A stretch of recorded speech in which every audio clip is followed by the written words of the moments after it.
72 hours in a frozen hell. That's what the betting pool said would kill her. Sunrise on day 4, they figured, and they'd be shipping her home in a flag-draped box with a folded letter of condolence and the usual words about sacrifice and service that never quite captured the truth. But the 58-year-old colonel watching through binoculars from 3,000 miles away knew better. He'd seen that look before, burned into his memory like a brand that never faded. The eyes of a Viet Cong sniper who'd nearly killed him in the spring of 1972, back when he was just a kid with an M16 and more courage than sense. That phantom in the jungle had haunted his nightmares for 40 years. The difference this time? That killer was on our side. The summons came on a Tuesday morning, delivered by a staff sergeant who couldn't have been older than 25 and who addressed Colonel James Morrison with the kind of reverence usually reserved for museum pieces. The kid probably thought Morrison belonged in one. Silver hair cut high and tight in a style that went out of fashion sometime during the First Gulf War. Hands that still bore the scars from punji stakes and wait-a-minute vines. A chest full of ribbons that told a story spanning 4 decades, 3 wars, and more classified operations than he could remember, even if the government would let him talk about them. The Pentagon hadn't changed much since his last visit. Still the same endless hallways that smelled like floor wax and old coffee. Still the same photographs of stern-faced generals staring down from the walls, judging the living with the weight of the dead. Morrison walked those corridors with the careful gait of a man whose knees remembered rice paddies and whose back remembered sleeping on jungle floors. The general's office occupied a corner on the 3rd floor with a view that probably cost more than Morrison's annual salary. General Richard Hayes, 3 stars, a career built on logistics and political maneuvering rather than mud and blood, but a decent man nonetheless. He stood when Morrison entered, which said something about the nature of what was coming. "Jim, good to see you. Coffee?" "Black, thank you, sir." They observed the ritual. Small talk about Morrison's upcoming retirement, questions about his plans. Morrison gave the standard answers. Move back to North Carolina, maybe do some fishing, spend time with grandkids he barely knew because he'd spent their childhoods in places their parents couldn't pronounce. Then Hayes got to it. "Jim, I need you for one last job. Call it a favor to an old friend who's asking because nobody else has the credibility to do what needs doing." Morrison sipped his coffee, waited. 40 years had taught him that the worst assignments always came wrapped in flattery. "We've got a new program, CIA Ground Branch. They're recruiting women for direct action roles, field operators, combat positions." Hayes paused, measuring Morrison's reaction. "One of them is about to deploy to Afghanistan. Joint operation with a SEAL team, reconnaissance mission in the Hindu Kush." Morrison set down his cup with care that barely concealed what he was thinking. "Sir, with all due respect, I know what you're going to say, Jim. I know your feelings on this subject. That's exactly why I'm sending you." "General, hear me out." Hayes pulled a folder from his desk. Thin, most of it redacted. "Her name is Sarah Mackenzie, 28 years old, staff sergeant, CIA Ground Branch, first female operator in the program. She's going into the mountains as an attached sniper with SEAL Team 7. Your job is simple. Observe, evaluate, give me an honest assessment." Morrison opened the folder. One photograph.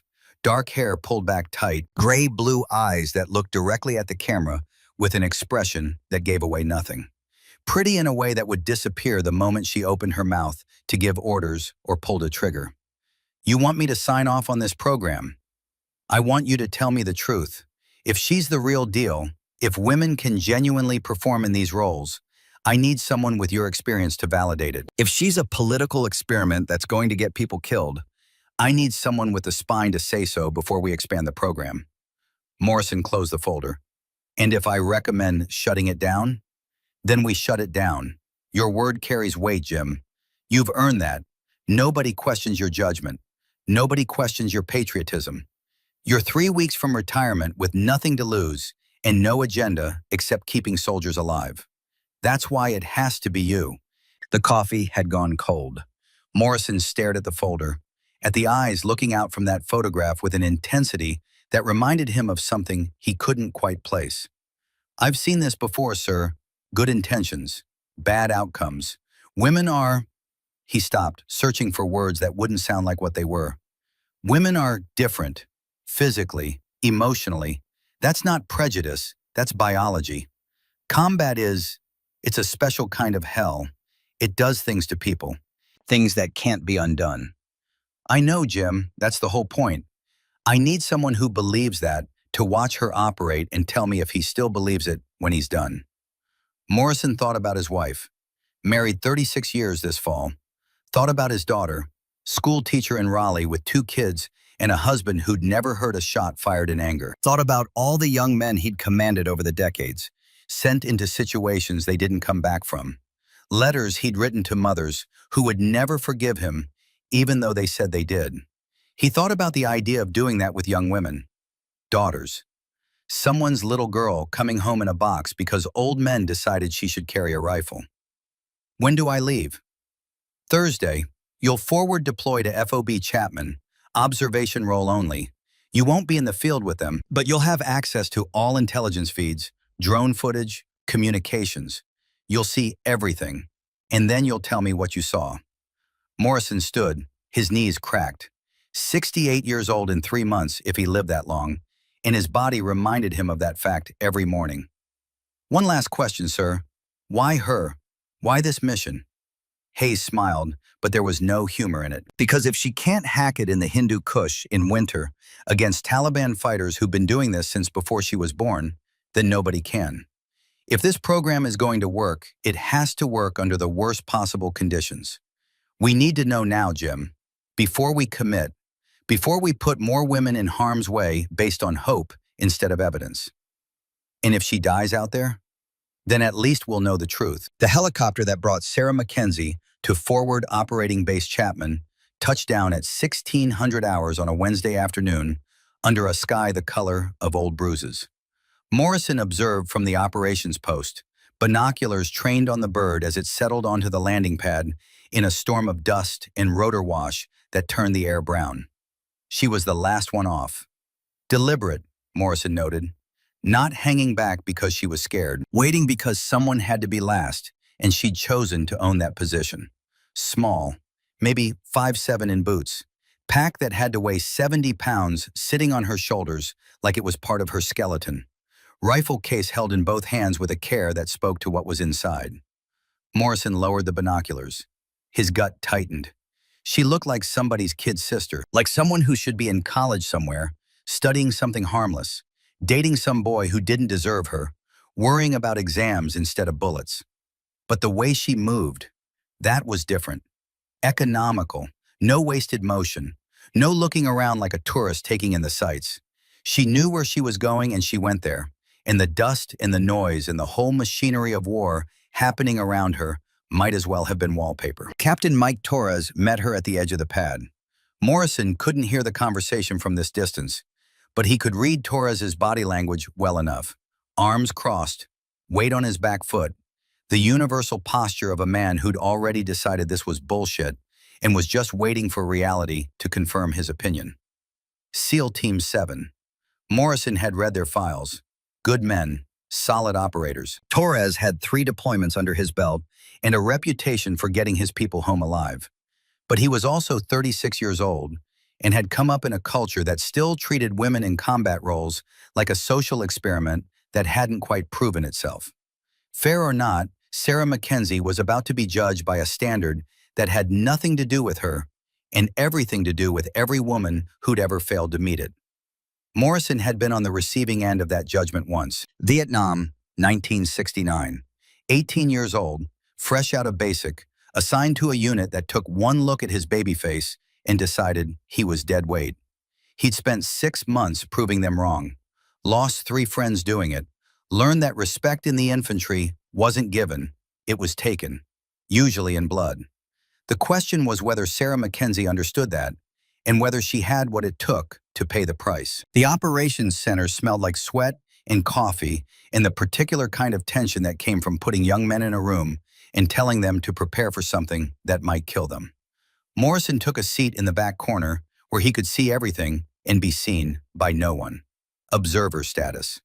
He wore utilities without rank insignia, though everyone in the room knew who he was. Word traveled fast on a base this size, and the arrival of a decorated Vietnam veteran in the twilight of his career tended to generate conversation. Lieutenant Commander Jack Rhodes ran the briefing. 42 years old. Good officer.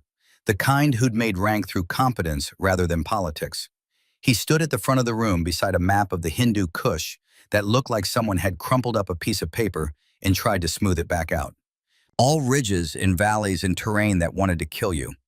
Gentlemen, Rhodes nodded once to Sarah, who sat in the second row, separated from the SEAL team by an empty chair on either side.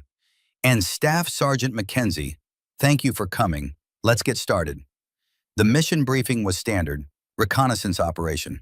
Suspected Taliban weapons cache in a valley 12 kilometers north of their current position. Intelligence assessment put the enemy force at 15 to 20 fighters. Lightly armed, minimal coordination. Time frame was 36 hours, start to finish. In at dusk, observe and document, mark the target for a follow-up strike team, extract at first light the day after. Morrison listened with half his attention while the other half studied Sarah Mackenzie. She sat perfectly still, no fidgeting, no nervous energy, just absolute presence. Her eyes tracked the map as Rhodes outlined the route. Morrison saw her lips move slightly, counting distances, calculating time. When Rhodes got to the medical brief, Morrison saw Sarah's expression change for the first time. Hospital corpsman David Park ran through the casualty evacuation plan. 27 years old, wedding ring on his left hand. That careful optimism of a man who had something waiting for him that was worth staying alive for. Rhodes moved to extraction procedures, primary landing zone at the northern ridge, secondary position on the eastern slope. If both were compromised, the team would execute escape and evasion protocol. 20 kilometers back to base through hostile territory. Not ideal, but doable if things went completely sideways. That's when Sarah spoke for the first time. Sir, rules of engagement if we're separated. The room went quiet. Nobody planned for separation on a routine reconnaissance mission. Nobody asked about it unless they'd been separated before and knew what it meant. Recognition struck Morrison. He'd asked that same question in 1971 before an operation in the Shaw Valley that went bad in ways the after-action reports never quite captured. Rhodes looked at Sarah for a long moment. We're not planning on getting separated, Staff Sergeant.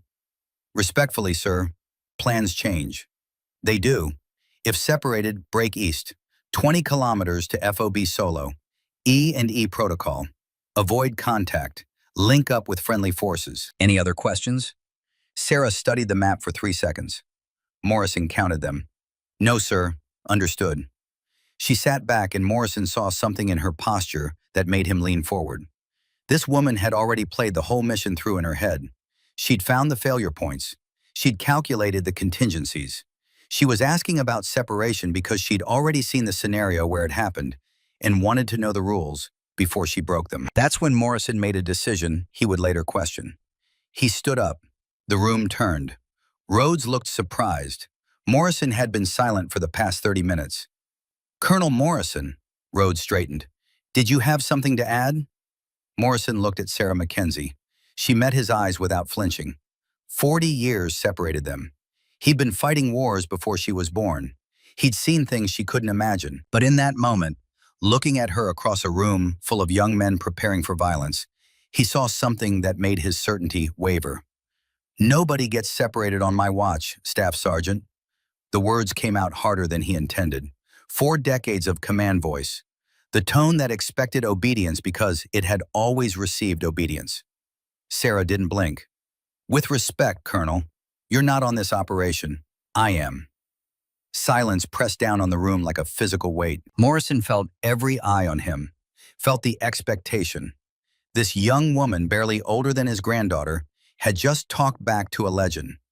The room waited to see what legends did when challenged. Morrison held her gaze, saw no disrespect there, no defiance for its own sake. Just a simple statement of fact delivered without apology. She was right. He wasn't going on this mission. She was. And she deserved an answer to her question that acknowledged that reality. We'll see, Staff Sergeant. He sat back down. The briefing continued. But Morrison's attention had narrowed to a single point. Sarah Mackenzie sat in that chair with her hands folded in her lap and her eyes on the map, and Morrison realized with uncomfortable clarity that she reminded him of someone, himself, 40 years ago, before the jungle, before the letters to families, before he learned that courage and skill and determination could still get you killed if luck decided to look the other way. The briefing ended. The team filed out. Sarah was the last to leave, the same way she'd been the last off the helicopter. Morrison sat alone in that empty briefing room and felt a weight settle over him that had nothing to do with age and everything to do with responsibility. General Hayes wanted an evaluation, wanted Morrison to observe and report and tell him whether women belonged in combat. But Morrison realized as he sat there that the question wasn't whether Sarah Mackenzie could do this job. The question was whether Morrison could live with himself if he recommended shutting down the program and she proved him wrong after it was too late. Morrison hadn't slept. 72 hours from now, Sarah Mackenzie and SEAL Team 7 would be on the ground in the Hindu Kush. 48 hours after that, they'd be extracted, assuming everything went according to plan. Morrison had stopped believing in plans somewhere around his third deployment. He stood in the Tactical Operations Center, a climate-controlled bunker filled with screens and communications equipment, and the quiet hum of electronics that cost more than most people made in a lifetime. The TOC was where officers went to watch young men die in real time and tell themselves they'd done everything they could. Morrison had spent too many hours in rooms like this. The drone feed showed the target valley. Thermal imaging painted the landscape in shades of gray and white. No movement, no heat signatures, just mountains and snow and the kind of cold that killed you as surely as bullets if you let it. "Colonel," the voice came from behind him. Morrison turned. Young intelligence officer, maybe 30, computer science degree from somewhere expensive. Probably never fired a weapon outside a range. "What do you have, Lieutenant?" "Latest intel on the target area. Taliban activity has increased in the past 72 hours. We're now estimating 35 to 40 fighters, possibly more. They've moved in heavy weapons, PKM machine guns, RPGs. This isn't the light resistance we briefed." Morrison's jaw tightened. "Does Rhodes know?" "Yes, sir. He's evaluating whether to scrub the mission." "And?" "He's leaning toward going anyway. Says his team can handle it. Reconnaissance only. Observe and avoid contact." Morrison stared at the screen, at the valley that had just become exponentially more dangerous than anyone had planned for. "What about Mackenzie? Does she know?" The lieutenant hesitated. "The briefing goes out to the whole team in 30 minutes. Morrison nodded slowly. 30 minutes. 30 minutes for Sarah Mackenzie to look at updated intelligence and decide whether she still wanted to do this. Whether proving something to men who doubted her was worth walking into a valley with 40 hostiles who would show her no more mercy than they'd show any other American. "Colonel, can I ask you something?" Morrison didn't take his eyes off the screen. "Go ahead, Lieutenant." "Why are you here? I mean, respectfully, sir, you're 3 weeks from retirement. You could be anywhere. Why this mission?" Morrison thought about the answer, about General Hayes and his request, about the folder with the photograph of a young woman who looked like she should be anywhere except preparing to walk into hell, about the question that had defined Morrison's career and that he'd thought he'd answered decades ago, but apparently hadn't. Because someone needs to watch. "Watch what, sir?" "What happens when we send our best into the worst, and whether they come back?" The lieutenant didn't have a response to that. Morrison didn't expect one. He'd learned a long time ago that some truths couldn't be explained. They could only be witnessed. Morrison found her on the range. The base had a long-distance shooting facility, 500 meters. Not much by sniper standards, but enough for final weapons checks and zeroing optics before an operation. Sarah Mackenzie was alone, which told Morrison she'd either requested privacy or everyone else had decided to give her space. Probably both. She was prone behind her rifle. M110 SASS, semi-automatic sniper system, 7.62 NATO, effective range 800 meters, good weapon, reliable. Morrison had seen enough operators work with it to know what competent looked like. Sarah Mackenzie wasn't competent. She was something else. Morrison stood 50 meters back, observing through binoculars. She fired, paused, adjusted the scope, fired again. The sequence repeated with mechanical precision. No wasted movement, no frustration when shots didn't group the way she wanted. Just calm adjustment and immediate application. Morrison walked closer. She heard him coming, had to. But she didn't turn, didn't acknowledge, just kept working. Staff Sergeant, Sarah squeezed the trigger, waited for the round to impact, then she looked up. Colonel, Morrison knelt beside her position. His knees protested. He ignored them. Mind if I watch? It's a free country, sir. She turned back to her rifle, settled into position. Morrison noticed her breathing. 4 count in, 4 count out, firing on the natural pause between breaths when the body was most still. Textbook technique, the kind you couldn't fake. How many rounds have you put through that weapon? 63,000, sir, give or take. Morrison raised his eyebrows. You keep count? I keep track of everything, Colonel. Comes with the job. She fired. Morrison studied the target through his binoculars. Center mass. 3 shots grouped so tight you could cover them with a quarter at 500 meters. You're good. Sarah didn't respond. Didn't need validation from him or anyone else. Morrison respected that even as it frustrated him. Can I ask you something, Staff Sergeant? Yes, sir. Why are you doing this? Sarah lowered her rifle, turned to look at him fully for the first time. Up close, Morrison could see that she was younger than her file suggested. Or maybe older, hard to tell. Combat had a way of aging people in ways that didn't show in calendars. Doing what, sir? This, the military, ground branch, walking into a valley with 40 hostiles and a team that doesn't trust you. Sarah was quiet for a long moment. When she spoke, her voice was steady. I'm doing it because someone has to. Because the mission requires a sniper, and I'm a sniper. Because 7 men are going into a dangerous place, and they need someone watching their backs. That's the job, Colonel. The rest is just noise. The rest is your life, Staff Sergeant. Whether you come home, whether your family sees you again, that's not noise. No, sir, it's not. But it's also not unique to me. Every man on that team is making the same calculation. The only difference is nobody questions whether they belong there. Morrison felt the weight of that statement. She wasn't wrong. Nobody had sent him here to evaluate whether Captain Torres should be allowed to operate. Nobody questioned whether Hospital Corman Park was physically capable of doing his job. Sarah Mackenzie was being held to a different standard for no reason except biology and tradition. You're right, Morrison said quietly. For what it's worth, you're right. It's not fair. I'm not looking for fair, Colonel. I'm looking to do my job and bring my team home alive. Fair is something people worry about when they're not fighting for their lives. She turned back to her rifle. Conversation over. Morrison stood, knees cracking again, and walked away feeling like he'd just been schooled by someone half his age who understood war better than he wanted to admit. The helicopter sat on the pad like a metal insect, rotors tied down, crew chief running final checks. Morrison observed from the operations center as SEAL Team 7 loaded equipment. Rhodes, Torres, Park, Sullivan, Brooks, Rivera, Santiago. 7 men whose names Morrison had memorized because in 4 hours they would become his responsibility in a way that had nothing to do with rank or orders. And Sarah Mackenzie, the 8th, walking toward the bird with that same economical grace he'd noticed when she arrived. No hesitation, no looking back. Colonel, the intelligence officer again. Morrison was starting to learn his name. Lieutenant Matthews. Latest thermal sweep of the valley.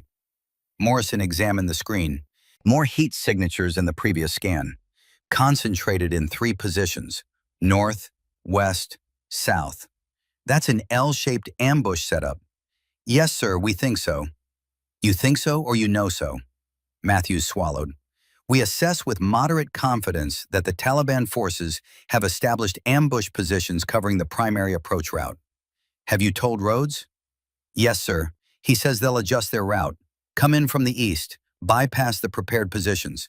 Morrison studied the map, studied the terrain, studied the 100 ways this could go wrong, and the maybe 3 ways it could go right. Get me a comm line to the team. Sir, I want to talk to Rhodes, now. Matthews moved fast. 30 seconds later, Morrison had a headset. Rhodes' voice came through clear despite the distance. Colonel Morrison, what can I do for you? Rhodes, I'm looking at this intelligence. I don't like it. Neither do I, sir, but the mission stands. We'll adapt. You're taking a female operator into what looks like a prepared ambush. If this goes wrong, it won't matter what gender anyone is, Colonel. We're all equally dead. But I have faith in my team, and I have faith in Staff Sergeant Mackenzie. Morrison heard the edge in Rhodes' voice, the barely concealed frustration. This wasn't Rhodes' first deployment, and it wasn't Morrison's first time being the old man questioning decisions made by people in the field. I'm not questioning your judgment. I'm asking you to question mine. I came here with certain beliefs about women in combat, about capabilities and limitations.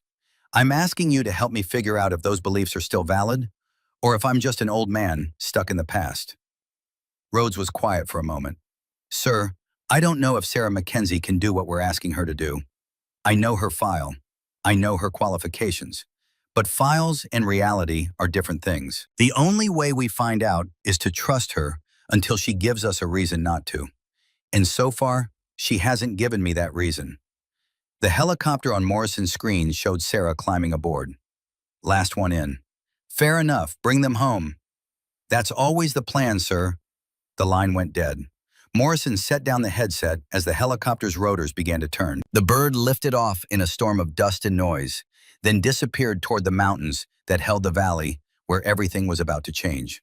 He thought about Sarah Mackenzie, thought about the way she looked at him on the range when she said the only difference was that nobody questioned whether the men belonged there. Thought about the casual dismissal in Torres's body language. Thought about the weight of assumptions he'd carried for 4 decades. The helicopter was gone now, just a speck against the mountains. Morrison stood alone in the operations center, surrounded by screens and satellites, and all the technology that was supposed to keep people safe, but never quite managed to. He thought about 1972, about the Viet Cong sniper who'd killed 3 of his friends before they'd finally driven her off with artillery, about the rage he'd felt, about the hatred that had sustained him through the rest of his tour, about the moment years later when he'd realized that the woman who'd nearly killed him was just doing her job the same way he'd been doing his. Warriors recognized warriors. Gender didn't change that, neither did nationality. The rifle didn't care who pulled the trigger. The bullet didn't care who it killed. War was the great equalizer, and Morrison had spent 40 years pretending it wasn't. The screens showed empty sky. The drone feed showed empty mountains. Morrison settled into a chair that would become his home for the next 3 days and prepared to watch. Because someone had to. Because that's what old soldiers did when they couldn't fight anymore. They watched the young ones fight, and they hoped, and they prayed, and they waited to see who came home and who didn't. And they lived with the answer either way. The ambush came at 03:47 hours on the second day, exactly when Morrison's instincts said it would. He'd been monitoring the drone feed for 16 hours straight, eyes burning, coffee going cold in a cup he kept forgetting to drink from. The thermal imaging showed SEAL Team 7 moving through a narrow valley, textbook formation, Torres on point, Sarah Mackenzie at the rear in the tail-end Charlie position where ambushes hit hardest. The heat signatures bloomed on 3 sides before anyone on the ground saw them. North, west, south, exactly where the intelligence had predicted, exactly what Morrison had feared. The first RPG lit up the screen like a falling star. Morrison was on his feet before the explosion sound reached the microphones. His hand found the communications console, fingers moving with muscle memory 40 years old. Contact! Contact! Team 7 has contact, 3 sides, heavy weapons. The TOC erupted around him, officers running to stations, radio chatter flooding the speakers. But Morrison's eyes stayed locked on that screen. Thermal signatures scattered and regrouped. Muzzle flashes strobed in the darkness. What had been an orderly patrol turned into chaos in the space between heartbeats. Lieutenant Matthews appeared at his shoulder. Sir, we're getting reports of 35+ hostiles. PKM fire from the north, RPGs from west and south. Team 7 is breaking east, moving to cover. The thermal signatures converged on a narrow ravine. Morrison counted them. 1, 2, 3, 4, 5, 6, 7. His chest went cold. Where's Mackenzie? Matthews leaned closer to the screen, fingers working the controls to zoom and enhance. I had her thermal signature 30 seconds ago. She was at the rear, right behind Sullivan. Where is she now? Matthews worked the controls. The thermal overlay shifted through different spectrums. Infrared, night vision, standard optical. Nothing. Sir, I've lost her signature. She's not showing on any feed. Morrison's hands gripped the edge of the console hard enough to hurt. Replay the last 60 seconds. Show me where she was when contact initiated. The screen flickered. Rewound. Morrison studied the patrol moving forward in reverse.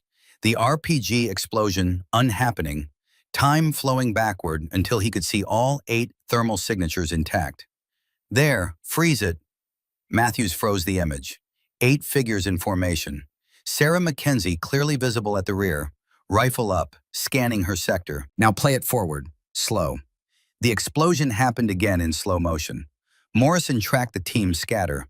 Rhodes led them east into the ravine. 6 men followed, and Sarah Mackenzie's thermal signature flickered once, twice, then vanished completely. She went dark before the second RPG hit, Morrison said quietly. Look, right there. She drops into a depression and her heat signature disappears. Could be KIA, sir. Could have taken shrapnel. Or she went to ground deliberately. Thermal blanket. Snow cover. She'd know how to mask her signature if she needed to. Matthews looked at him with the expression of a man who wanted to believe, but couldn't quite get there. Sir, why would she do that? Her team is moving east. Her survival depends on staying with them. Morrison didn't answer immediately. He replayed that moment where Sarah Mackenzie disappeared, remembering something from a long time ago. A Viet Cong sniper who'd killed Morrison's point man and then vanished. The entire platoon had searched for 3 hours. Found nothing. Later they'd learned she'd been less than 20 meters away the whole time, buried in a spider hole, waiting for them to give up and move on. Show me the enemy positions, the ones we couldn't see from the team's perspective. Matthews brought up a wider tactical view, and there it was.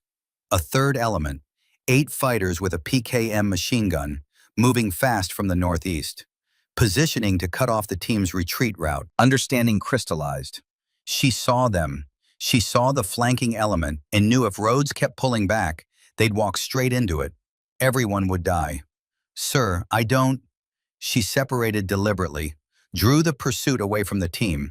Or she's doing something else, something we can't see from up here. Morrison grabbed the radio handset, switched to Rhodes' frequency.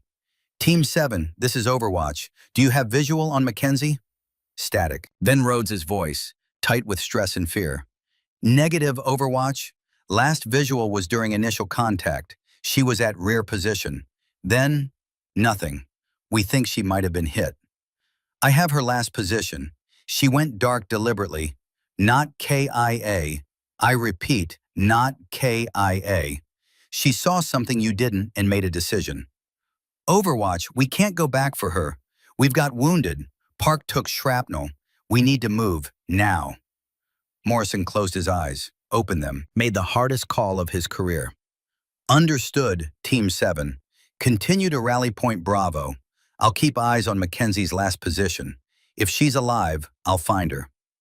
Copy, Overwatch. The line went quiet except for the sound of men breathing hard and the distant pop of gunfire that the microphones barely picked up.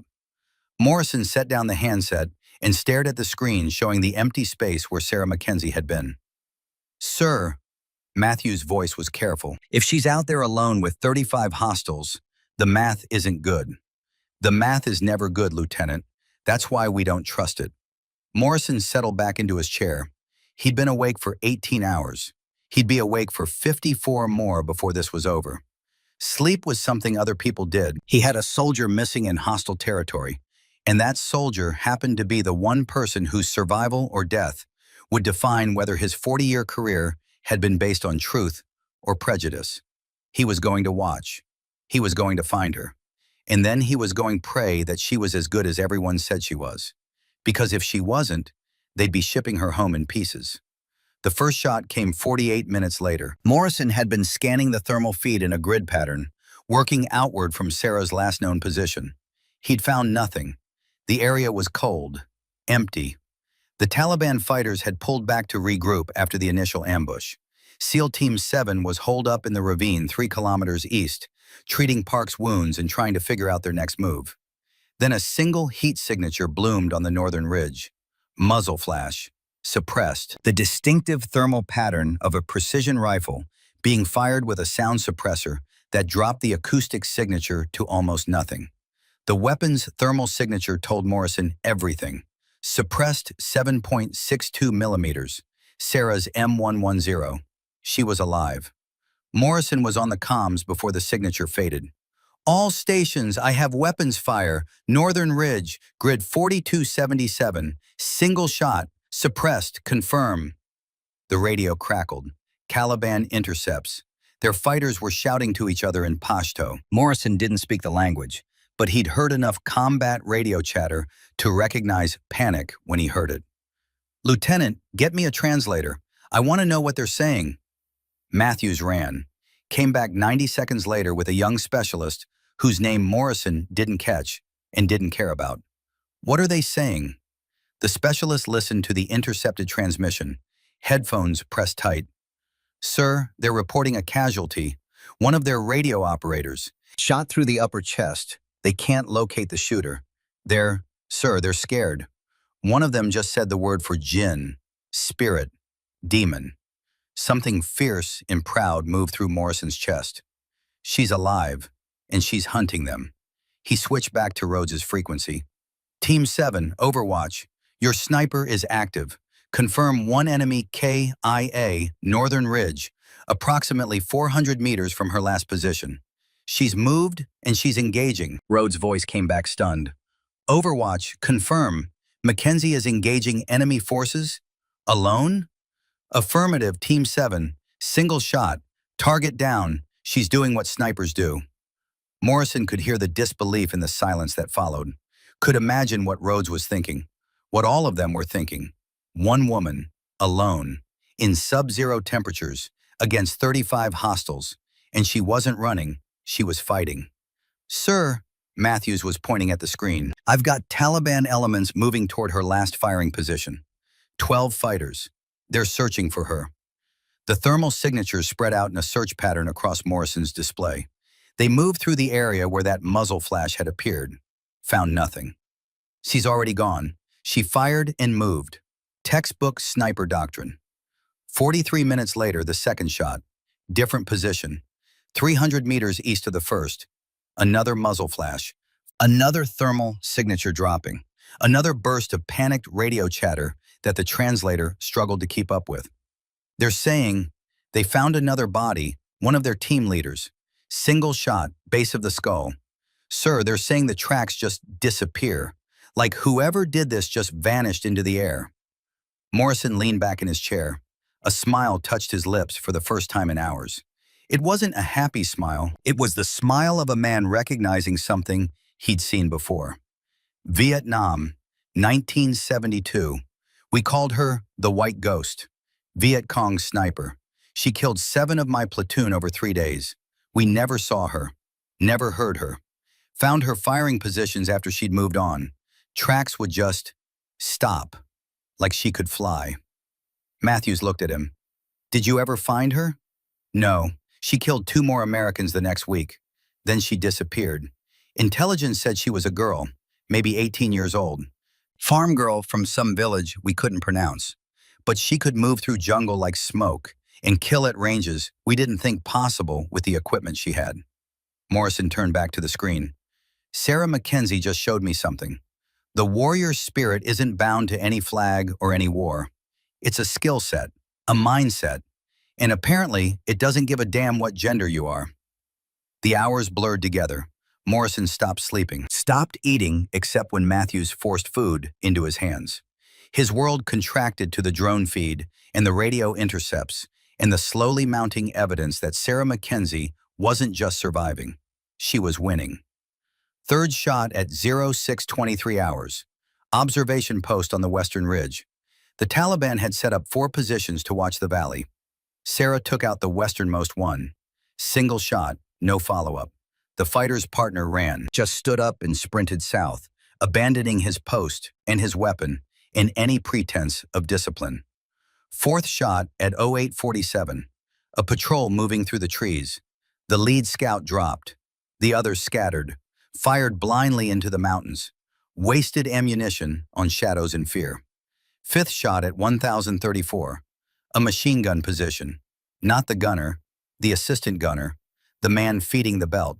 Sarah had chosen a target that would disable the weapon without the obvious kill. More psychological warfare. The gunner abandoned his position, refused to man the PKM without support. Morrison tracked it all unfold with the grim satisfaction of a teacher observing a student master a difficult lesson. But underneath that satisfaction was something else, something that felt like shame.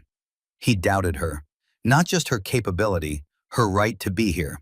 He'd come to Afghanistan believing that women in combat was a political experiment that would get people killed. He'd been prepared to write a report recommending the program be shut down. And Sarah Mackenzie had spent the last 24 hours dismantling assumptions Morrison had built a career on. "Sir," Matthews was at his shoulder again, always there. The young lieutenant had become Morrison's shadow over the past day. "Taliban radio traffic is increasing. They're arguing with each other." "About what?" The translator listened. His eyes widened. "Sir, they're arguing about whether to continue the operation. Some of them want to withdraw. They're saying they're fighting a demon, a spirit that can't be killed." "How many have deserted so far?" Matthews checked his notes. "We've tracked 6 fighters leaving the operational area, just walking away, no contact, no pursuit. They're abandoning their posts and heading south." Morrison did the math. 35 fighters at the start, 6 deserted, 5 confirmed kills from Sarah's rifle. That left 24. Still dangerous, still overwhelming odds. But the force was fracturing. Fear was doing what bullets alone couldn't. It was destroying their cohesion. "What's the temperature in that valley right now?" 28 degrees Fahrenheit, wind chill pushing it down to about 15. "And Mackenzie's been out there for how long?" 31 hours, sir." Morrison thought about that. 31 hours in near-freezing temperatures. No shelter, limited food, limited water, operating on whatever she'd carried in her pack. The human body started breaking down after 48 hours of cold exposure without proper rest. After 72 hours, you were looking at serious physiological damage. Hypothermia, frostbite, the kind of injuries that cost fingers and toes and lives. Sarah Mackenzie had maybe 40 hours left before her body stopped cooperating with her will. Maybe less. "Sir, we're getting something strange on the intercepts." Morrison turned. The translator was frowning at his headset. "Strange how?" "They're talking about equipment, weapons. They're saying someone went through their supply cache and took rifles. 5 AK-47s, a PKM, ammunition. Just took them while they were sleeping. They're describing how the weapons were laid out, organized. One of them is saying it's a message, that the spirit is mocking them." Morrison felt the hairs on his neck stand up. "She went into their camp?" "That's what it sounds like, sir." Morrison stood up, walked to the large tactical display showing the valley, studied the terrain, studied the enemy positions, studied the route SEAL Team 7 would need to take to reach the extraction point, and saw it, saw what Sarah Mackenzie was doing. "She's not just hunting them, she's clearing the route." Matthews looked confused. "Sir? Think about it. Every position she's hit, every target she's eliminated, it's all along the path Team 7 needs to take to reach the landing zone.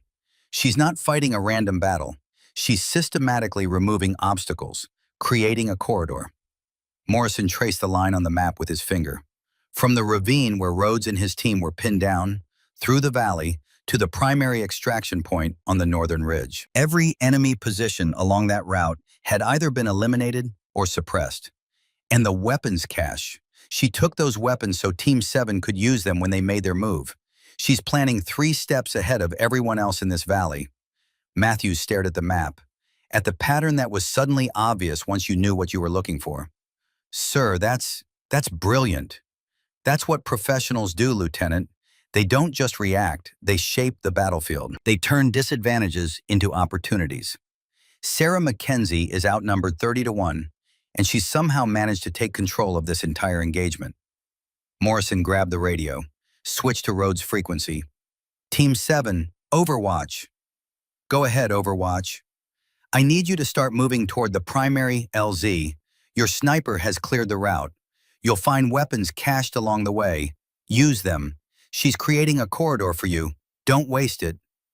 Rhodes was quiet for a moment. Sir, we still have Park. He's stable, but he can't move fast. And we don't have visual confirmation that the route is clear. Trust me. Trust her.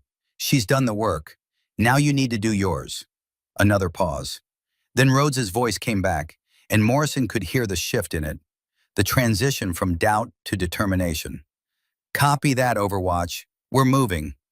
Morrison set down the handset. His eyes tracked the small thermal signatures that represented 7 men beginning to move through a valley that should have been their tomb, but was becoming their escape route because one woman had decided their lives were worth more than her own. He thought about the report he'd have to write, about General Hayes waiting for an assessment, about the question of whether women belonged in combat, and he realized that the question had been wrong from the start. It wasn't whether women belonged. It was whether anyone who possessed the skill, the courage, and the absolute refusal to quit belonged. And gender had nothing to do with that equation. The 48th hour came and went. Morrison hadn't moved from the TOC except to use the bathroom. He'd stopped noticing the coffee, stopped noticing Matthews bringing him food. His entire world had contracted to the screens showing a frozen valley in Afghanistan and the thermal signatures moving through it. SEAL Team 7 was making progress. Slow, agonizingly slow. Park was getting worse. Morrison could hear it in Rhodes' voice during the hourly check-ins. The corpsman was fading, losing blood despite the tourniquet, losing consciousness, losing time. They needed to move faster. But they couldn't, not with a wounded man who could barely walk. And somewhere ahead of them, Sarah Mackenzie was buying them every second she could. The 6th shot came at hour 50, a Taliban commander. Not the leader, the deputy, the man standing next to the leader. The drone feed showed the 2 men talking. One of them dropped. The other's heat signature exploded with frantic movement, running, screaming, covered in his deputy's blood. Jesus, Matthews whispered. She could have killed the leader. Why take the second? Morrison understood immediately. Because dead leaders become martyrs. Broken leaders become cautionary tales. She just destroyed that man's authority without firing a second shot. Look at the radio traffic. The translator was already nodding. Sir, they're in chaos. The leader is screaming contradictory orders. Half his men aren't responding. They're saying he's cursed, that the spirit marked him. Morrison felt a fierce pride that surprised him with its intensity. This wasn't just good tactics. This was psychological warfare at its finest, the kind of thing they'd taught in special forces courses and CIA training programs, the kind of thing you couldn't learn from books. You had to live it, feel it, understand it at a level that went beyond doctrine.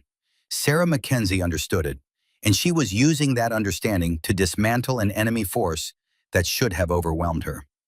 Sir, Matthews pointed at the screen, Taliban elements are consolidating. They're pulling back to their main compound, defensive posture. Thermal signatures clustered together on Morrison's display. 35 fighters had become 24, then 18 as more deserted. They abandoned their observation posts in their ambush positions and retreated to a stone structure at the center of the valley. They're beaten. They don't know it yet, but they're beaten. She's turned them from hunters into prey. He switched to Rhodes' frequency. Team 7, enemy is consolidating at grid 4174. Your route to the LZ is clearing. How's Park? Rhodes's voice came back exhausted. Not good, sir. He needs surgery. Soon. We're moving as fast as we can. I know, keep pushing. Mackenzie's holding them off, just keep moving. Morrison sat back and closed his eyes. Not sleeping, just resting them for a moment. Behind his eyelids, he saw Sarah Mackenzie.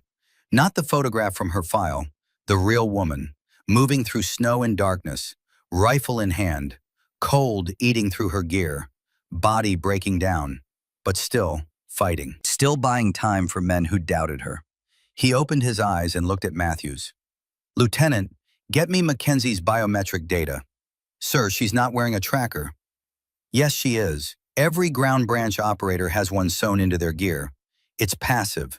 Doesn't transmit unless we ping it. Ping it now." Matthews worked the controls. 30 seconds later, data started flooding the screen.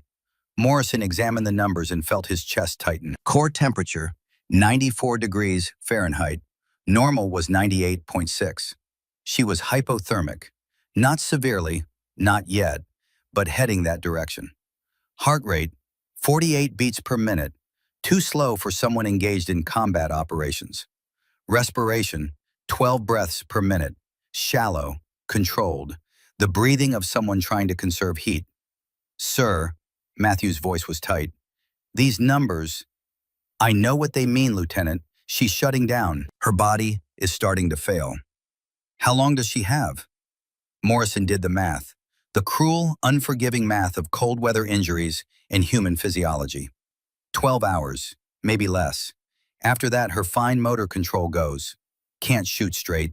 Can't think clearly. Hypothermia starts making decisions for her. "We need to extract her, now." "With what? We don't have QRF standing by. We don't have clearance to send a bird into hostile territory. And even if we did, she'd refuse." "You know she would." Matthews looked like he wanted to argue. Couldn't find the words. Morrison stood up, made a decision that would probably end his career. "Get me a helicopter." "Sir?" "You heard me. I want a bird spun up and ready to go. Medical team, combat rescue crew, everything." "Sir, we don't have authorization for—" "I'm authorizing it. Bill me the court-martial. Bill me the congressional hearing. I don't care. That soldier out there has been fighting alone for 50 hours to save 7 men. I'm not leaving her in the cold because some officer behind a desk says we need permission." Matthews stared at him, then nodded and grabbed a phone. Morrison turned back to the screen, studied the thermal feed. Sarah Mackenzie's biometric data scrolled past. Her body temperature dropped another 1/10 of a degree. "Hold on, kid," he whispered to a screen that couldn't hear him. "Just hold on a little longer." The 54th hour brought the crisis. SEAL Team 7 found the weapons cache. The drone feed showed them discovering 5 AK-47s laid out on a flat rock like an offering from the gods. Torres grabbed the PKM. The team's firepower tripled in an instant. But more importantly, Morrison saw what it did to their morale. Rhodes' next radio transmission had something in it Morrison hadn't heard before. Hope. "Overwatch, we found the cache, just like you said. Mackenzie left us everything we need." "Copy that, Team 7. What's your ETA to the LZ?" 4 hours, maybe 5 with Park, but we can make it now." "Roger, keep moving." Morrison checked the time. 4 hours would put them at the landing zone at approximately 1400 hours. 58 hours after the initial ambush. 58 hours that Sarah Mackenzie had been alone in the cold. He pulled up her biometric data again. Core temperature 92.8. Heart rate 45. The numbers were screaming at him. She was dying. Not quickly, not dramatically, but dying nonetheless. The cold was winning. The exhaustion was winning. The simple mathematics of human endurance against an environment that didn't care about courage or skill or determination. "Sir," Matthews again, "I've got confirmation on the helicopter. Charlie 6-4 is spinning up. Medical crew aboard. They can be airborne in 20 minutes. Tell them to stand by. I want them ready to go the moment Team 7 reaches the LZ." "Understood, sir." Morrison studied the tactical display. At the corridor Sarah had created. At the enemy positions she'd neutralized. At the route she'd cleared with bullets and blood, and a kind of determination that Morrison had seen maybe twice in his entire career. "Lieutenant, pull up the Taliban radio intercepts from the last hour." Matthews brought them up. The translator listened and started speaking. "Sir, they're still talking about the spirit, but now they're talking about withdrawal. The commander is trying to hold them together, but he's losing control. 3 more fighters just left. Walked away, refused orders." What's the current count? 15 fighters remaining, down from 35 at the start. Morrison felt something settle in his chest. Sarah Mackenzie had cut the enemy force in half through a combination of precision shooting and psychological warfare. She'd turned their fear against them, made them prisoners of their own imagination. And she did it alone, Morrison said quietly. One woman, no support, no backup, no extraction plan. She just decided 7 lives were worth whatever it cost her. Matthews looked at him with an expression Morrison couldn't quite read. Sir, can I ask you something? Go ahead. When you came here, you thought women couldn't do this, didn't belong in combat. Do you still think that? Morrison was quiet for a long moment. No, he said finally. I don't. I was wrong. Not about biology, not about differences. I was wrong about what those differences meant. I thought they made women weaker. Turns out they just made them different. And different isn't the same as less. He turned to look at Matthews fully. Sarah Mackenzie has shown me something I should have learned in Vietnam. The warrior spirit doesn't care about your gender. It doesn't care about your size or your strength or whether you can do 40 pull-ups. It cares about whether you have the courage to stand when everyone else runs, whether you'll sacrifice yourself for people who doubt you, whether you can stare into the abyss and decide that today isn't the day you quit. Morrison looked back at the screen. That woman out there is one of the finest soldiers I've ever seen, and I've seen a lot. The fact that I almost missed it because I was too busy looking at what she was instead of what she could do, that's on me. That's my failure, not hers. The radio crackled, Rhodes's voice urgent. Overwatch, we're 3 clicks from the LZ, but we've got a problem. There's open ground, 200 meters, no cover. If there's anyone watching, we're exposed. Morrison checked the tactical display, saw the killing ground, saw the perfect ambush opportunity, felt his stomach drop. Team 7, hold position. Let me check the route.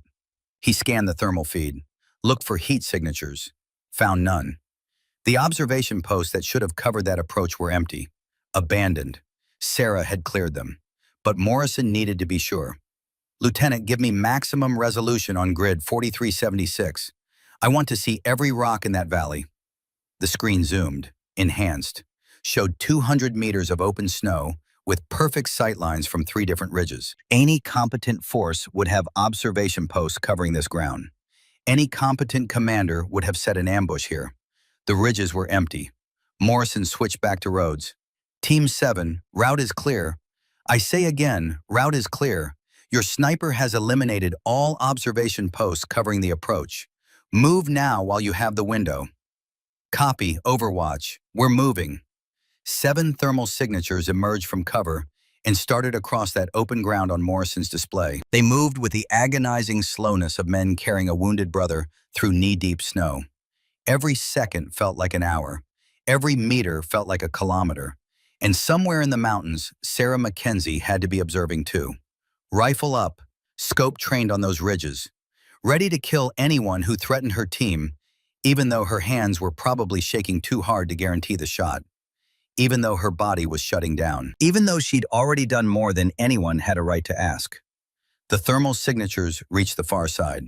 Safe. Morrison exhaled, realized he'd been holding his breath for 6 minutes straight. Team 7 is across, sir, Matthews said unnecessarily. Morrison nodded, couldn't speak, couldn't trust his voice.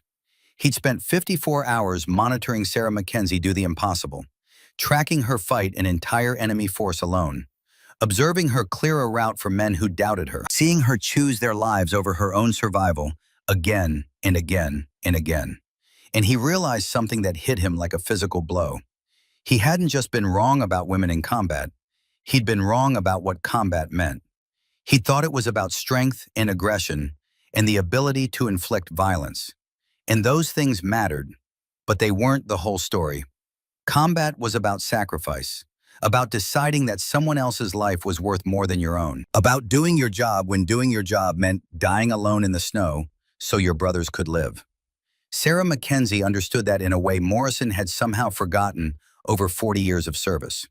She'd reminded him what it meant to be a soldier.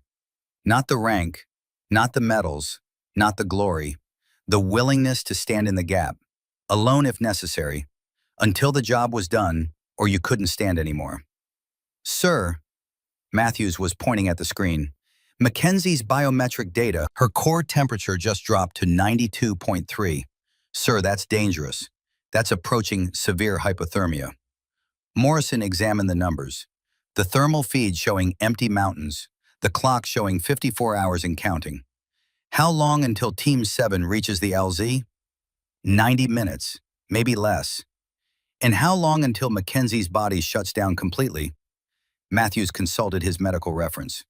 At this rate of temperature decline, 6 hours, maybe 8. But her fine motor control is probably already compromised.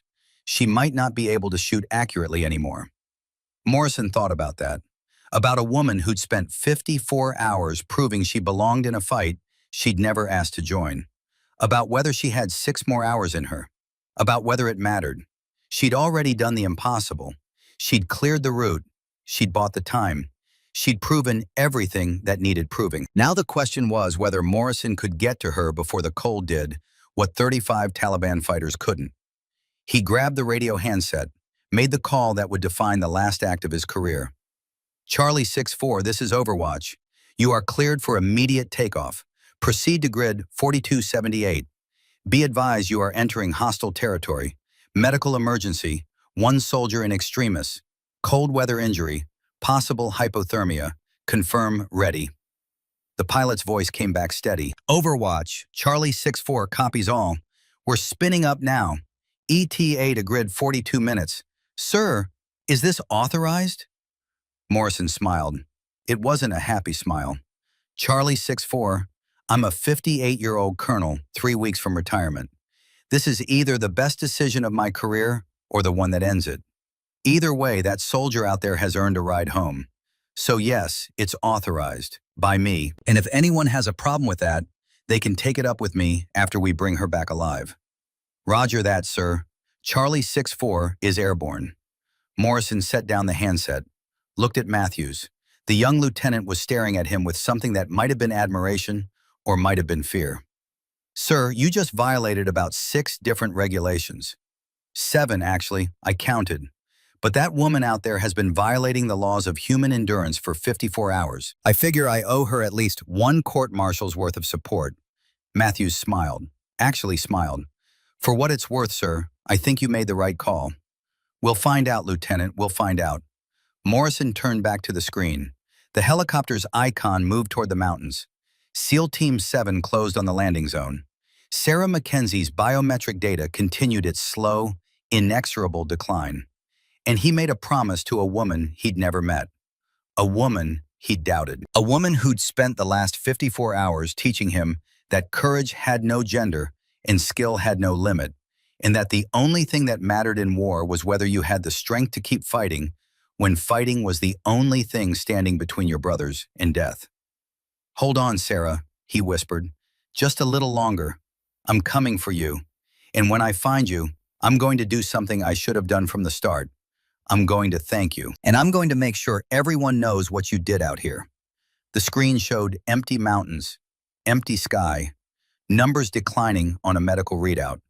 But Morrison knew she was out there, still fighting, still observing, still refusing to quit, even though her body was begging her to. Because that's what soldiers did. The real ones. The ones who understood that the uniform was a promise, and the mission was sacred, and that coming home mattered less than making sure your brothers came home. Sarah Mackenzie was that kind of soldier. And Morrison was going to make damn sure she got the recognition she'd earned, even if it cost him everything. The silence was what broke Morrison first. For 56 hours there had been sound, radio chatter, gunfire picked up by distant microphones. The translator's voice converting Pashto panic into English updates. The steady rhythm of combat happening somewhere beyond the cameras, beyond the satellites, beyond everything except Sarah Mackenzie's willingness to keep fighting. Then nothing. 14 minutes of absolute silence while Morrison stared at screens that showed empty mountains and a biometric readout that was starting to look like a medical textbook's definition of dying. Core temperature, 92.1 degrees Fahrenheit. Heart rate, 43 beats per minute. Respiration, 10 breaths per minute. Lieutenant Matthews stood beside him, young face tight with fear. Sir, we need to. I know what we need to do, Lieutenant. I'm doing it. Morrison's hand was already on the radio, switching frequencies, reaching out to the helicopter that was 40 minutes away from a woman who might not have 40 minutes left. Charlie 6-4, Overwatch.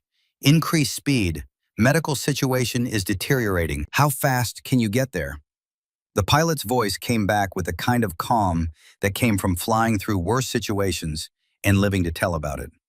Overwatch, we're pushing it now. But sir, we're flying into hostile territory with zero ground support. If we take fire, we're going to have a bad day. Morrison closed his eyes, opened them, made another decision that would look great in a court-martial transcript. Charlie 6-4, you have authorization to return fire with all available weapons. Anything that shoots at you, you put it down. I'll handle the paperwork. A pause. Then the pilot's voice came back with something that might have been a smile in it. Copy that, Overwatch. Any other impossible things you want us to do while we're breaking regulations? Yeah, bring her home alive. Roger that, sir. Charlie 6-4 is inbound hot. ETA 32 minutes. Morrison set down the handset. The tactical display showed SEAL Team 7, 300 meters from the landing zone. Moving slow. Park was barely conscious. They were carrying him now, 2 men under each arm, dragging more than walking. But they were moving. And somewhere in the mountains ahead of them, Sarah Mackenzie was waiting. Had to be.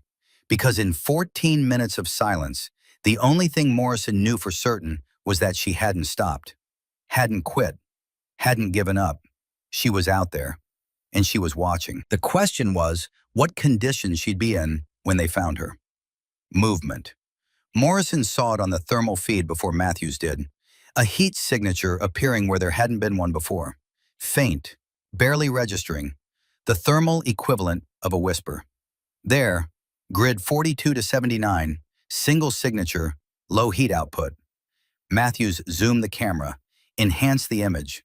The signature resolved into a human shape. Prone, rifle extended, facing north toward where the Taliban compound sat in defensive lockdown. Sir, that's her. That has to be her. Morrison stared at the screen, at the faint thermal glow of a human body that was losing heat faster than it could generate it. At a woman who should have been running for the extraction point, but was instead still holding security.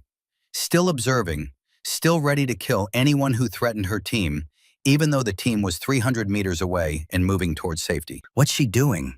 Matthews whispered. Morrison understood immediately. Understood with the clarity of 40 years' experience and the recognition of seeing himself in someone else's choices. She's holding the line. She won't leave her position until everyone is on that helicopter. That's the job. That's what professionals do. He grabbed the radio, switched to the SEAL team's frequency. Team 7, Overwatch. I have visual on Mackenzie. She's at grid 4279, approximately 100 meters north of your position. She's in Overwatch position, still maintaining security. Rhodes's voice came back exhausted in something else. Something that might have been awe. Overwatch, confirm. Mackenzie is still out there? Still covering us? Affirmative. And Team 7, you need to know. She's hypothermic, severe. When you see her, she's going to need immediate medical attention, but she's not going to ask for it. She's going to try to walk to that bird on her own. Don't let her. Understood, sir. We see the LZ. We're almost there. 7 thermal signatures emerged from the tree line onto open ground where a helicopter would land in 28 minutes. They stopped, set Park down gently, formed a perimeter, and 1 thermal signature that should have joined them didn't. Sarah Mackenzie stayed in her position, rifle up, still scanning, still prepared for threats that weren't coming because she'd spent 56 hours making sure they couldn't. Sir, Matthew's voice was tight. Her core temperature just dropped to 91.8. Sir, that's critical. I know what it is, Lieutenant. Morrison switched frequencies again, this time to a channel he knew Sarah would be monitoring if she was still conscious enough to monitor anything. Ghost, this is Overwatch. If you can hear me, your team is secure. They're at the LZ. The corridor is clear. You did it. Now get to that landing zone and let someone else take over. Silence. Morrison waited, counted to 10, tried again. Ghost, acknowledge. This is Overwatch, acknowledge. Nothing. Matthews looked at him with eyes that were trying very hard not to show fear. Sir, maybe she can't respond. Maybe she's… The radio crackled. Sarah's voice came through, barely a whisper, words shaped with effort that shouldn't have been necessary for someone who was still breathing. Overwatch, copy. When everyone is on that bird, then I'll come in, not before. Something cracked in Morrison's chest. Pride and fury, and a kind of respect that went beyond anything he'd felt in 40 years of service. Ghost, you're hypothermic, critical level. You need medical attention, now. After, everyone, boards first. That's protocol. Morrison looked at Matthews. The young lieutenant was shaking his head in disbelief. Sir, she's dying, and she's still arguing protocol. That's not protocol, Lieutenant. That's character. That's deciding your life matters less than doing the job right.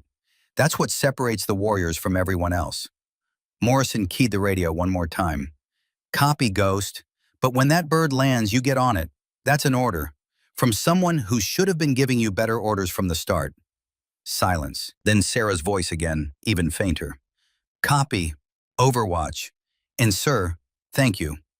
Morrison set down the handset. Couldn't speak. Couldn't trust his voice. He turned to the screen. A thermal signature that was barely visible anymore. A woman who'd fought alone for 56 hours, refusing medical help until her team was safe. Courage that transcended training and doctrine, and every assumption he'd ever made about who belonged in war. Charlie 6-4 is 5 minutes out, sir. Morrison nodded. The helicopter icon closed on the landing zone. SEAL Team 7 held their perimeter. Sarah Mackenzie stayed in position, rifle up, scanning for threats that existed only in her determination to do the job completely. The helicopter appeared on the horizon. Morrison could see it through the drone feed. Black against gray sky, rotors beating the air into submission, coming in fast and low because the pilot understood what Morrison understood. This wasn't a routine extraction. This was a race against hypothermia and exhaustion and the simple mathematics of how long a human body could function in conditions designed to kill it. The Black Hawk flared, touched down, snow exploded outward in a white storm that temporarily blinded the thermal cameras. Morrison switched to optical feed. The crew chief jumped out, waving the team aboard. Park loaded first, medics already working on him before the skids left the ground. The SEAL team piled in. Rhodes, Torres, Sullivan, Brooks, Rivera, Santiago, 7 men. Safe. Morrison switched back to thermal, found Sarah's signature. She lowered the rifle, started to stand, and it took 8 seconds. 8 seconds to go from prone to standing. 8 seconds of a body that didn't want to obey anymore. 8 seconds of muscles that had been pushed past every reasonable limit and were now operating on nothing except will. Matthews counted out loud. 1, 2, 3. Jesus, sir, she can barely move. 4, 5, 6. Sarah Mackenzie forced herself upright through sheer determination. Took a step, then another. Used the rifle as a crutch because her legs weren't reliable anymore. 7, 8. Sir, she's up. She's moving. Morrison grabbed the radio. Team 7, Mackenzie is inbound. She's mobile but barely. Someone get out there and help her. Torres's voice came back. Already on it, sir. I'm moving. The drone feed showed Torres jump from the helicopter and run towards Sarah. He reached her, reached out to help. Sarah waved him off. Morrison felt his throat tighten. She's refusing help, even now. Torres was talking to her. Morrison couldn't hear the conversation, but he could imagine it, could see it in their body language.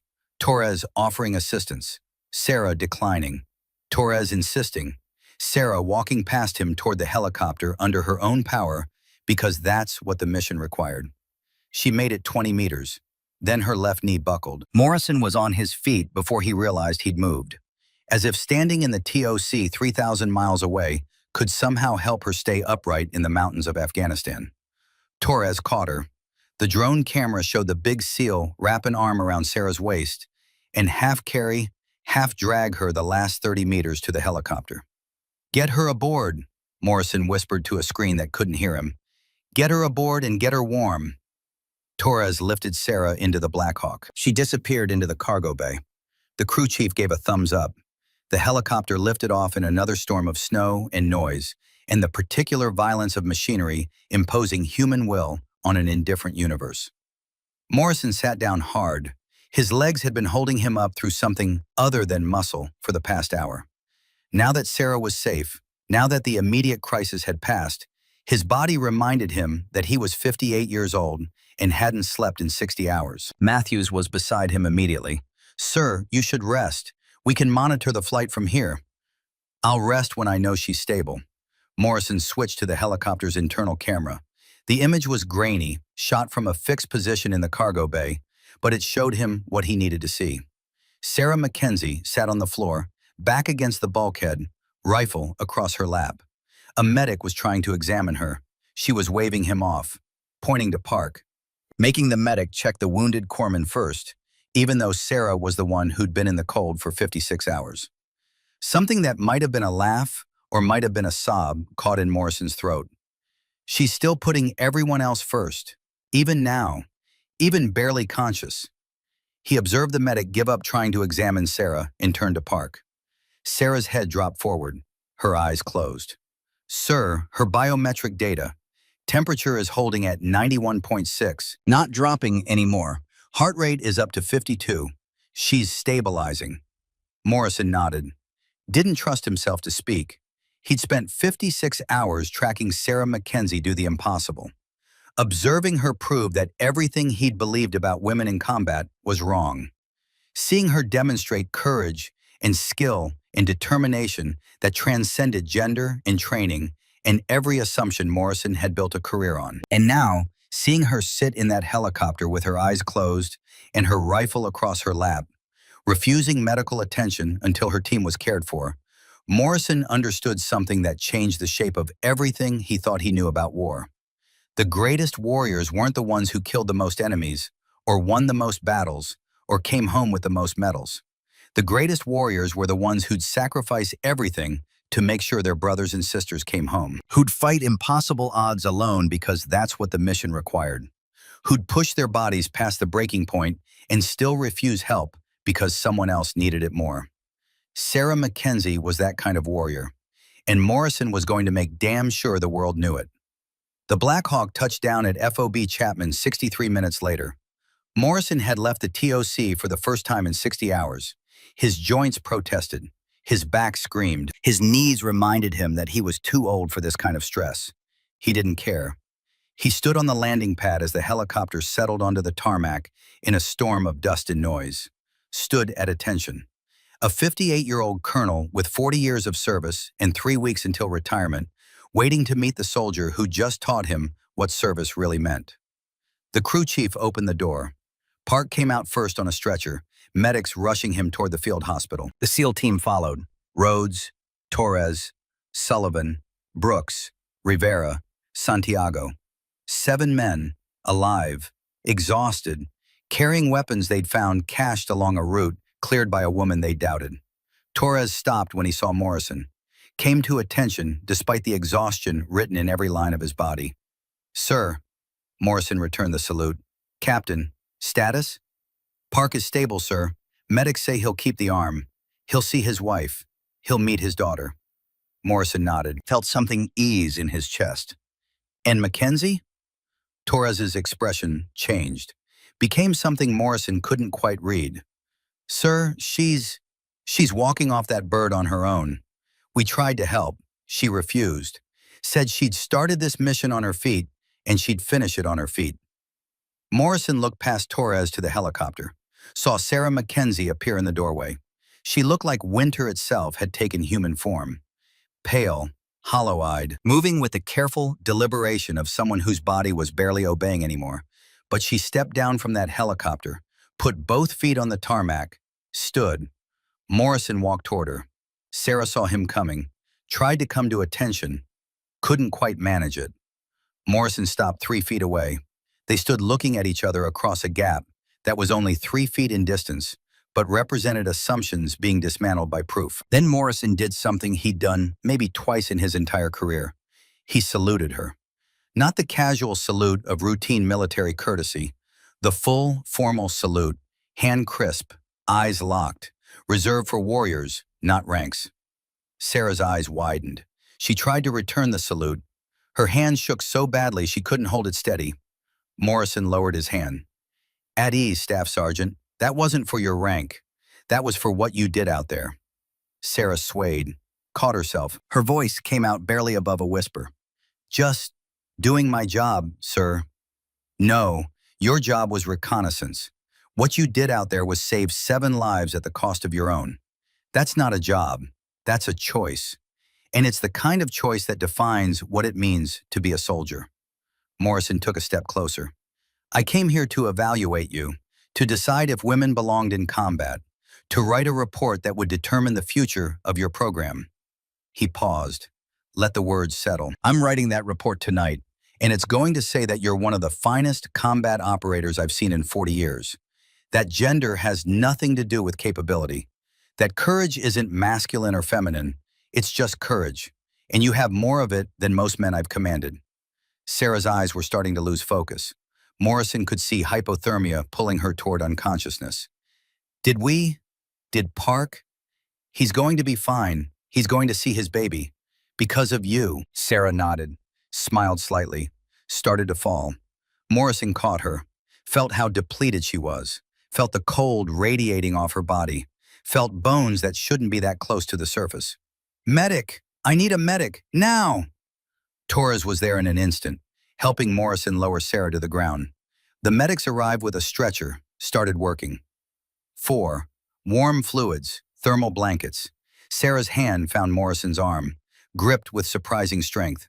Sir, the team, are they? They're all safe. Every single one. You got them all home. Her grip relaxed, her eyes closed, and Sarah Mackenzie finally let herself stop fighting.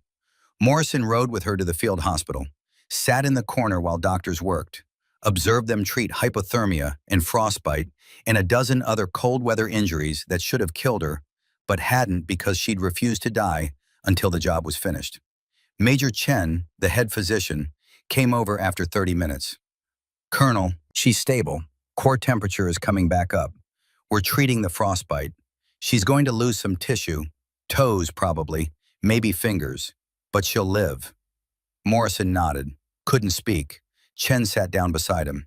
Sir, I've treated cold weather injuries for 8 years. I've seen what happens when people push too far. Staff Sergeant Mackenzie pushed farther than anyone I've ever treated. Another 6 hours and we'd be having a very different conversation. But she didn't have another 6 hours, Major. She had exactly the amount of time she needed. No more, no less. Chen looked at him for a long moment. Sir, she's family to you? Morrison thought about that. Thought about a career spent commanding young men. Thought about a daughter he barely knew because he'd been gone her entire childhood. Thought about grandchildren who called him Sir instead of Grandpa, because that's what you became when you gave everything to the uniform. No, Major, she's not family. She's what I wish my generation had been. We fought hard, but we fought with hate. She fought with love. Every bullet was to protect her team. That's the difference. Morrison stood, his knees cracked, his back complained. When she wakes up, tell her I'll be back. I have a report to write, and phone calls to make, and probably a career to end, but it'll be worth it. Chen nodded. Morrison walked out of the field hospital into cold Afghan air that felt warm compared to the mountains where Sarah Mackenzie had spent 56 hours refusing to quit. He had work to do. The report took Morrison 6 hours to write. He sat in his quarters with a laptop and 40 years of experience and tried to find words that could capture what Sarah Mackenzie had done. In the end, he kept it simple. Subject, Operational Assessment, Sarah Mackenzie, Ground Branch Field Operator. General Hayes, you sent me to Afghanistan to evaluate whether women can perform in direct combat roles. You asked for honesty. Here it is. Staff Sergeant Sarah Mackenzie is one of the finest combat operators I have observed in 40 years of military service. Gender is irrelevant. Her performance over a 56-hour period, operating alone against a numerically superior enemy force in extreme environmental conditions, demonstrated skills that would be exceptional regardless of gender. Key observations. Marksmanship. 11 confirmed enemy casualties. 0 wasted ammunition. Engagements range from 200 to 520 meters in sub-zero conditions. Tactical acumen. Single-handedly disrupted a 35-person enemy force through combination of precision targeting and psychological operations. Created a corridor allowing 7 friendly personnel to reach extraction. Physical endurance. Operated for 56 hours with minimal food, water, or rest. Sustained severe hypothermia and frostbite, but continued mission until all friendly personnel were secure. Leadership. Maintained mission focus despite being separated from her team. Made decisions that prioritized team survival over personal safety. Recommendation. Expand the Ground Branch Female Operator Program immediately. Staff Sergeant Mackenzie has proven the concept beyond any doubt. Any continued resistance to women in combat roles is based on prejudice rather than evidence. Additional note, I came to Afghanistan believing women did not belong in direct combat. I was wrong. My 40 years of certainty were 40 years of being wrong about what made an effective warrior. Staff Sergeant Mackenzie taught me that lesson. The military would benefit from listening to what she has to teach. Respectfully, Colonel James Morrison, U.S. Army. Morrison read it 3 times. Then he hit send and sat back. His phone rang 90 seconds later. "Jim, what the hell did you just send me?" General Hayes. Morrison could hear the confusion in his voice. "The truth, sir, like you asked. You're recommending we expand a program you were supposed to evaluate critically? You're saying a female operator is one of the finest you've seen in 40 years? Yes, sir, because it's true.